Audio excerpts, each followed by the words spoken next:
Hey beautiful people, in today's video I will be showing you how to achieve this hairstyle using the African threading method. So first you are going to part your hair from ear to ear. Now you can do this using a two-part mirror. I actually don't know where to find that, but I used my phone and put it on a tripod behind me. Then I put the mirror in front of me so that I can actually see the back of my head. So at this point, I am actually parting my hair in a crown manner. So that is going to be for our first cornrow, which will be the part where the weave is going to fall over like natural hair. As you are doing the lines, don't worry if they'll look perfect or not. It really doesn't matter because the weave is going to go over it. But just make sure that, just try to make sure that it looks neat. Now you're going to divide your hair in three and then start cornrowing from side to side, from ear to ear basically.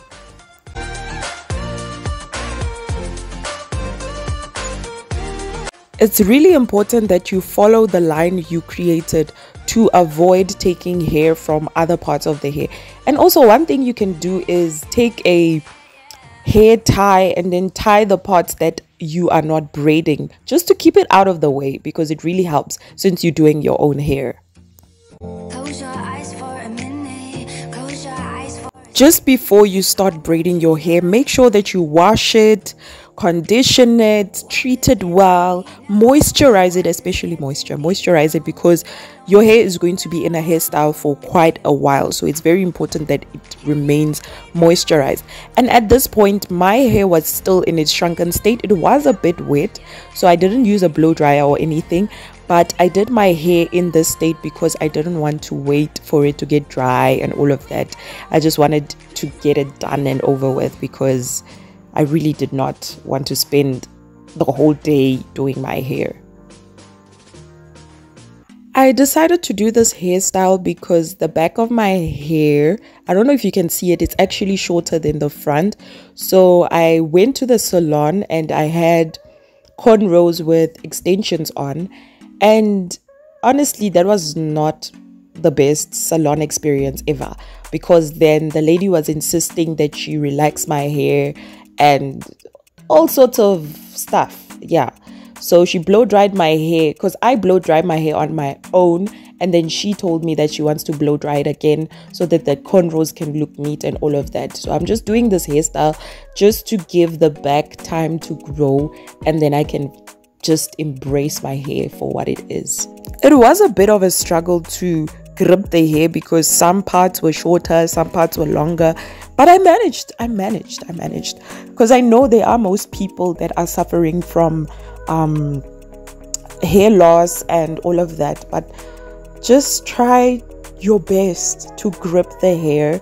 You can even use wool or extensions to cornrow your braids if your hair is much shorter than mine, and it's going to help with the grip. It's going to help with your cornrows being neat and all of that. It takes so much patience to do your hair on your own. I promise you, when I went to the salon, I was so relaxed. For once in my life, I was like, wow. Yeah, it is actually important to treat yourself once in a while, but at the same time, the people that touch your hair have to understand your hair. They have to know what to do to it, how to manipulate it and not damage it, but in a good way. So sometimes you just have to take matters into your own hands if people don't know how to treat your hair. But I feel like I haven't found that salon yet, like that one person that knows my hair, that knows how to manage my hair. But soon I will just keep searching and searching until I find that person. For this part, you are going to cornrow your hair all the way back down to the nape of your hair and towards the other side. Then when you get to the other side, you are going to join it with the crown braid that is loose. And this is going to help so that when you put the weave on, then the cornrows will not show, because you don't want anything to stick out. Imagine going out and then someone says, hey, your hair is out. What's the whole point of it not looking natural? Looking natural. But as you can see, I was struggling. Honestly, this was a struggle because when I was taking the hair, it was not going through.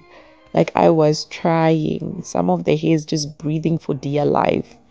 But yeah, I found this to be the easiest part because now I just had to cornrow my hair all the way back and not go round and round or up and down.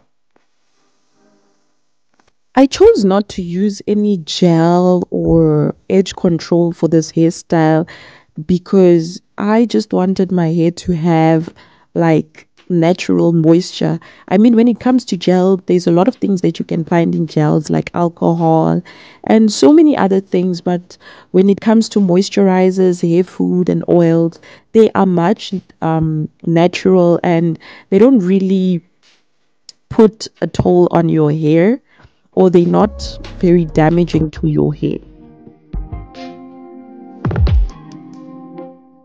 When you get towards the end of each cornrow, make sure that you join them together so that it makes one cornrow. And I don't know, for some of you, like if you remember back in the days, they used to do the beehive method of cornrows when it came to putting weave on your hair. So I really don't know how to do that on myself. I haven't tried it, but the one thing I am not good at is cornrowing my hair all the way from the back upward. I cannot do that, but I will try, I will learn, and we'll see. Maybe the beehive method will be something that I'll do later on in life. But if you know how to do that method is actually perfect, because then when you put the weave on, it's going to be easier for you to sew on it, because then the hair is more in a circular shape which you can follow easily instead of just cornrowing all the way back. But I mean, you can do any cornrow pattern that you feel like. It really doesn't matter. But the only part that matters most is the one on the crown, because you're going to see what I'm going to do with the weave on that part.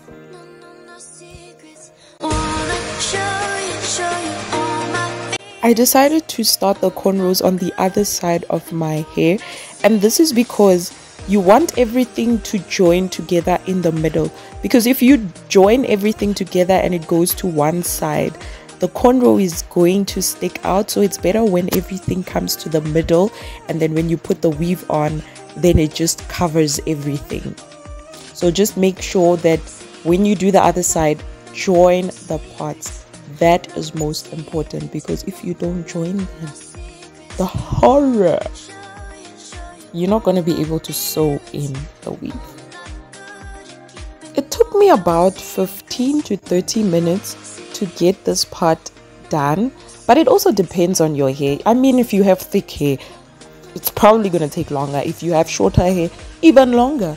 But one thing I've seen is that when your hair is longer, you can actually like join all the pieces together, and then once it's in the middle, just take your crochet hook and hook the hair inside and just pull the hair underneath the braids so that it can lay flat. I was also fascinated to see so many women with dreadlocks that actually put weave on. Like, that was amazing to see, especially those who have long dreads. I was looking at Chloe Bailey and Haley because they have long dreads, and the hairstyles, the weave hairstyles that they come up with, amazing. Like, it's so fascinating to see what our hair is capable of doing in any state. Now that we've got this part out of the way, we can start with the front. So as you can see, you need to prepare the wool well in advance, because if you don't, you're going to take a lot of time just cutting the wool and then adding it to the hair. So the first thing we did was part our hair in the middle. Make sure that the part is in the middle. So if you want your part to be exactly in the middle, measure from your nose going upwards, and then you start cutting a line. That's how you measure the middle. If you want to, you can start weaving at the back, then move on to the front. But I just prefer starting with the front first so that I can see how everything is going to look.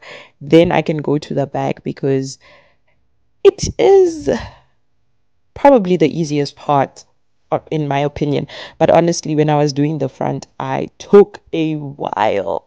It took me like hours and hours to finally get the right method to make the thread, or to make the hair stay still, because at some point it was moving around and I didn't really want it to be loose, and I didn't want it to be so tight to the point where I have a headache, because I have had experiences where I used wool and I was doing the hairstyle on myself, and the amount of pain I felt just by pulling the hair, it was horrible, because I did this hairstyle and then I had to take it out 2 days after. So never again. So in this style, I decided to try so many different methods. That's why I even took long.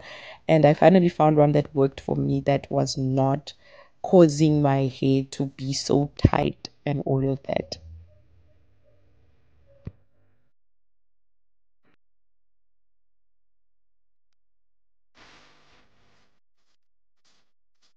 With the cornrows, I used hairpiece, but at some point when I was renewing this hairstyle, I just decided to use Brazilian wool, because number one, it was more shinier. Number two, it just gives the whole look. Actually, everything blends in, because I feel like when you use the normal wool, and as it gets older, it's like your hair becomes dry. But when it comes to using Brazilian wool, it gives it this shine, and everything is like looking so put together. I mean, this is also not bad, but all I can advise is, instead of using regular wool, you can use Brazilian wool, which is also like hairpiece. That's the bonus part, but much more manageable, much more rough, if I can say. It really blends well with natural hair. So you can also like do cornrow styles, updos, straight back braids, even box braids or knotless braids using Brazilian wool. It's very versatile like that, and it's inexpensive. That's the good part about it. When you get to the other side, just make sure that both sides are even. But I know sometimes it doesn't really work out. But in this case, because we have a middle part, I'm sure that both of them are more accurate. Just make sure that the lines are equal. This one is important because you shouldn't start towards your ears, but start towards the middle so that you can follow the lines of the part just after the middle. As you can see, the squares look even, the thickness looks even, because I'm actually following the lines of the part that's opposite. And then when you do the cross, part your hair in two, then you put the piece with wool in the center, and then just wrap it 6 times before moving on, before wrapping it towards the ends. This is going to help the style to be laid flat, and it's going to prevent it from moving. But also just be careful not to make it too tight, because if the style is too tight, you might get hair breakage. So the point of this hairstyle is not for you to feel pain, but for you to look good.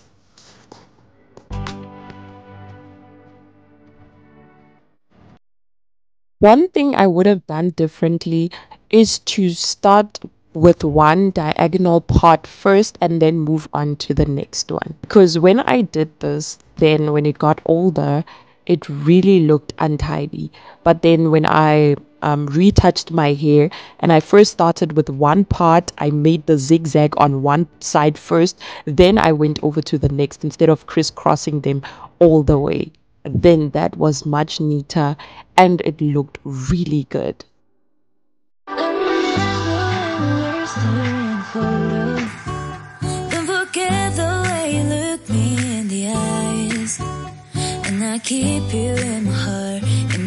As you add the braid, just use the thread part as a third part of the braid, and thereafter you are going to take some of the braiding hair, actually one side of the braiding hair, and divide it in two so that you can just add a little bit of hair to the thread part, and then you continue braiding. So you're doing this because as you get towards the end of the braid size will be evened out in thickness basically. For the weave, I'll be using the Malaysian Curly by Lacore in the sizes 26, 24 and 28 inches. So the first piece that I used was the 26 inches. You always need to start with the shorter piece, and then as you go on to the front, then you start using the longer piece. But at some point I decided to use the 26 and 28 because I think about 2 or 3 bundles were left when I was done with the hairstyle. As you begin by the crown, you are first going to put the needle into the weave twice, and thereafter you start to join it to your cornrow. So you are doing this by going underneath the cornrow, and this method is actually the same as how you would sew on a button or how you would sew a tear on your clothes. That's all that it is. So you just go underneath the cornrow, out of the cornrow, and then up again underneath the cornrow, out of the cornrow. It is as simple as that. Now the way that I put the weave is to actually, I'm doing the flip over method, which is a method that hides the cornrows from underneath. So basically you will see what I'm talking about when I flip the weave over. And when you start weaving your hair, you're going to use both your left and your right hand. With the left hand, I mean, if you're right hand dominant, it's going to be a bit difficult to use your left hand, but as you go along, your hand is going to get used to it because it really was a workout and a half.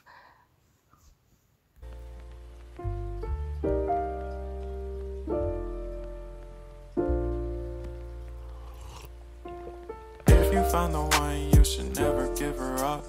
I think it's the way life changes when in love, yeah. I surround my soul with the positivity. That's why I don't worry about the things that I don't see, yeah. These days I don't worry about much. I think we should have some more fun. I still dream about the days when we were young. I'll take a hit and still finish in one, yeah, yeah. Too far away from our hearts, yeah, yeah. The ones we keep close, we should never let go. So tell me who you love, baby. Take a moment to unwind, fix yourself and realign yourself with the world, baby. Breathe slow, baby, yeah. We should breathe slow, we should breathe slow. After you flip the weave onto the other side, take your left hand and put it underneath the cornrow. It's so important that you put it underneath the cornrow so that when you are sewing it, it can be stronger, because if you start from above, you're not going to have more support than when you do it underneath the cornrow.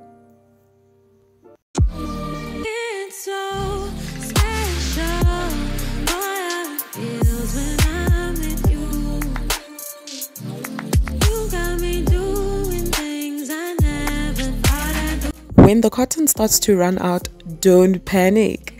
Just leave a little length long, I would say, and then tie it in a knot.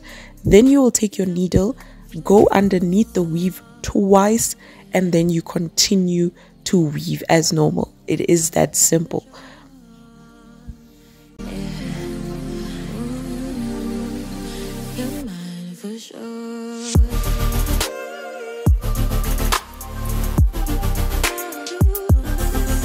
The moment you start approaching the top, put the weave, sew the weave close to each other so that you can have more volume, and so that the upper piece on the crown can fall nicely on the rest of the hair and it appears to look fuller. This hair, I must say, it felt so soft to the touch, because on the packaging it does say it has a human hair feel. But one thing I can tell you about this hair is that it's going to tangle, but it's not that intense, because what I love about it is that even with its tangles, the curls are still there. That's how much I love this hair, because I've used, I think it was Magic Allure collection. I've used that and it was tangled at some point, but I really love this one and I think I'm gonna use it more often.